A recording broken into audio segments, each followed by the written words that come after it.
La matinale Grand Lille TV avec Adrien Lanois.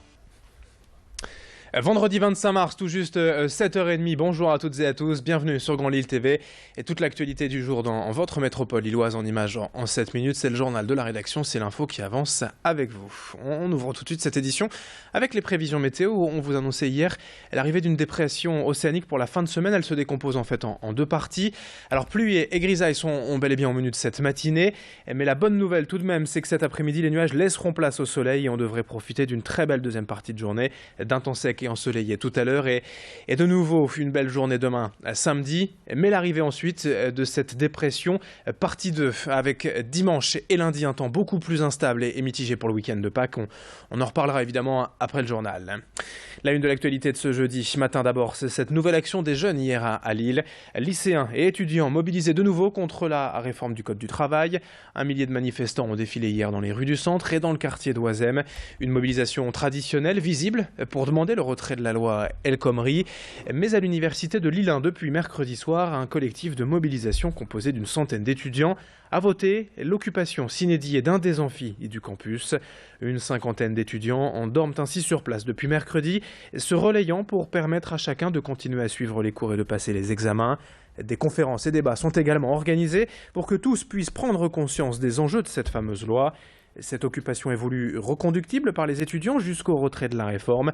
Alison Pelletier s'est rendue hier à l'université de Lille 1 pour rencontrer ses militants et notamment cette responsable du mouvement. On a un noyau de 200 personnes, on va dire, dures. On aimerait élargir le mouvement à ce que tout le monde puisse venir ici à n'importe quel moment. Aujourd'hui, premier jour d'occupation, on a eu je dirais une trentaine, quarantaine d'étudiants qui sont passés venir nous voir, nous demander ce qu'on faisait et au final qu'ils nous avaient jamais vus et finalement se rester un petit peu, poser des questions, s'informer sur la loi travail et on espère les revoir quotidiennement et même s'ils viennent 10 minutes par jour, ça fait des gens qui sont sensibilisés à la cause et pour du coup que le mouvement prenne de l'ampleur, ouais. Autre image de l'actualité cette semaine, les contrôles aux frontières renforcés ces jours-ci par les services de police français et belges. C'était le cas par exemple hier ici à Tourcoing au niveau de l'ancien poste du Riscontou. Des contrôles d'identité aléatoires pour notamment démontrer la collaboration entre les deux pays en matière de lutte contre le terrorisme, mais aussi rassurer quelque peu la population. Ces contrôles sont récurrents tout au long de l'année à la frontière, mais ils ont été évidemment amplifiés depuis les attentats et que la Belgique a relevé son niveau d'alerte. Il reste néanmoins de nombreuses questions quant à la surveillance efficace et totale d'une frontière franco-belge courant sur plus de 600 km. On écoute ainsi une responsable de la police belge, la commissaire Christine Notre-Dame, avec Stéphane Cato et Alison Pelletier à propos de la coopération franco-belge. Elle se fait déjà de manière très naturelle. Hier, nous avions encore une réunion à Moucron avec les chefs de corps de Roubaix, des représentants de Tourcoing. Nous avions les zones police locales de Moucron, communes, de tout ce qui était zone frontière pour se mettre d'accord sur vraiment une stratégie très claire de contrôle et des procédures qui se mettent en route, qui sont déjà, je dirais, de manière spontanée actuellement sur le terrain, mais pour le mettre en procédure et vraiment tisser ce lien de manière très officielle. L'info en bref également dans ce journal en direct, 7h33 sur Grand Lille TV ce matin. Les chiffres du chômage publiés hier soir par Pôle emploi et cette hausse constatée sur le plan national et régional. On compte désormais 377 307 chômeurs dans la région des Hauts-de-France, soit une augmentation de 1,1% par rapport au mois dernier. Dans le département du Nord, la hausse est encore plus nette avec 2000 demandeurs d'emploi de plus en février, plus 1,2% sur un mois, soit au total 177 100 personnes sans emploi. En bref, également, la gare Lille-Europe a dû être totalement évacuée hier soir vers 20h à cause d'un colis suspect. Et dans le climat actuel, évidemment, le moindre risque est pris très au sérieux par les autorités qui n'ont pas hésité à vider entièrement la gare durant près d'une heure. L'alerte a été levée peu après 21h.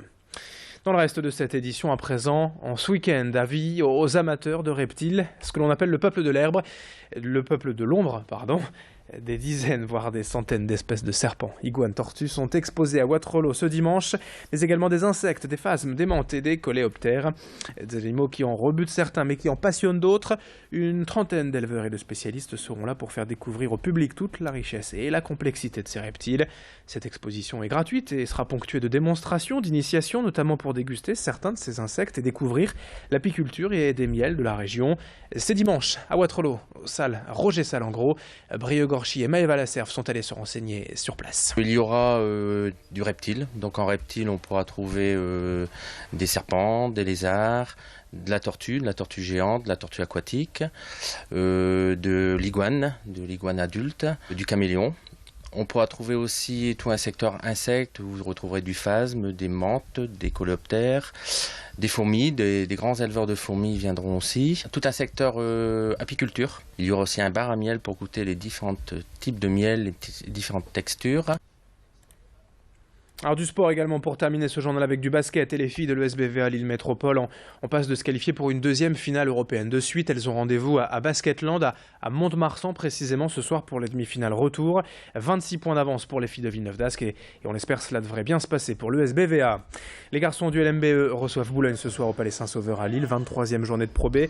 L'objectif est simple, enchaîner une troisième victoire de suite et prendre un peu d'avance sur la zone de relégation. Un derby qui s'annonce bouillant et intense ce soir au Palais Saint-Sauveur à 20h. On en reparlera tout à l'heure à 7h45 car vous le voyez, nos journalistes étaient hier à l'entraînement et ont pu rencontrer et interroger le coach du LMB, Nino Aceric. On l'écoutera tout à l'heure. 7h36 en direct ce matin. Dans un instant, la météo et l'infotrafic à suivre.